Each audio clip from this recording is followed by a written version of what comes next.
¿Cuál otro quieren ahora? ¿El del juez correntino que Claro, logró...? que llegó hasta la Corte Interamericana. ¿Cómo es la historia esta?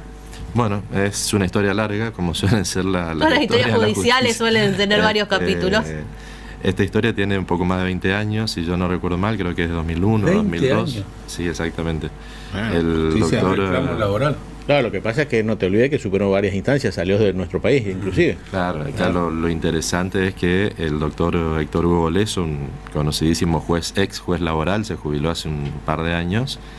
En aquel momento, como producto de la escalada inflacionaria, lo que sostiene es que su sueldo de juez, que bueno, que aumenta conforme va disponiendo el Superior Tribunal de Justicia, y bueno, recordemos que no tienen siquiera paritarias, digamos, va negociando el Colegio de Magistrados, los sindicatos de trabajadores judiciales y demás, dependen del presupuesto que otorga el poder político, en definitiva. Decía que con el proceso inflacionario su sueldo iba disminuyendo, lo que nos pasa a todos con cualquier ingreso, y que eso afecta a una garantía que tienen los jueces. Los jueces tienen una garantía que es la intangibilidad de su salario. Por esto viene de que se niegan o se resisten a pagar impuestos a las ganancias, pues la Constitución les garantiza que su salario no sea afectable, para que justamente no pueden trabajar en otra cosa, salvo dar clase en la universidad, tienen que estar exclusivamente a esto para que no se contaminen del medio, digamos, y puedan tener otros intereses.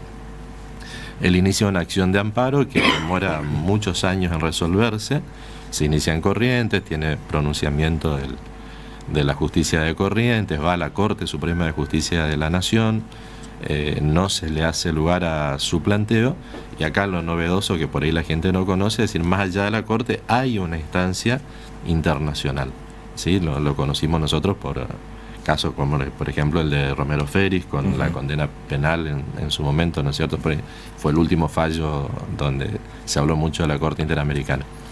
Esta es una instancia donde el justiciable lo que hace es plantear la queja en un órgano internacional porque el Estado no cumplió alguna de las obligaciones a las que se comprometió en un tratado internacional, ¿sí?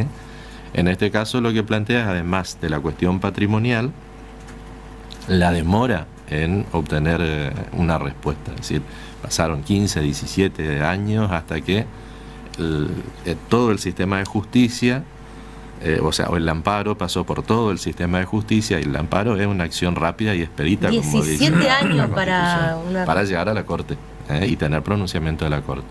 Entonces lo que dice la Corte Interamericana son dos cosas, ¿no?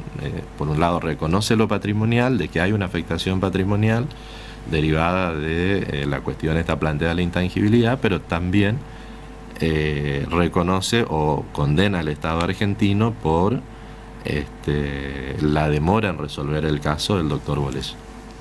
17 años para... Se abre una instancia muy interesante, también lo que tiene que ver con lo que ya estamos planteando en los expedientes, esto de que hay que decir que el doctor Boleso era, en ese sentido, fue muy honesto intelectualmente. No solo se ocupó de su sueldo, sino de que en sus fallos de oficio, cuando se reconocía un crédito laboral a un empleado, decretaba la inconstitucionalidad de la ley de convertibilidad que impide la actualización por inflación, y ordenaba la aplicación. La Cámara después lo rechazaba, el Superior Tribunal de Justicia también, pero él sostenía... Él fallaba en función de ese mismo criterio que sostenía para sí, ¿no?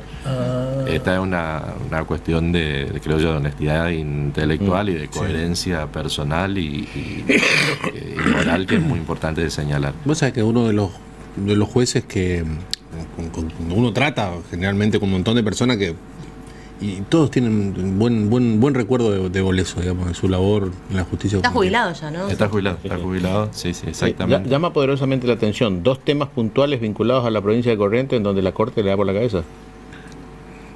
Sí, en distintas instancias, pero... O sea, significa de que, bueno, tengamos que replantear algunas cosas. En distintas instancias, pero sí, bueno, en general, cuando interviene la Corte Interamericana es muy dura con los estados. Claro. ¿Por qué? Porque la Corte Interamericana es parte de un organismo supranacional, es decir, está más allá de la competencia de los estados que integran. Esos estados han firmado tratados, y esto viene también un poco a colación del otro caso de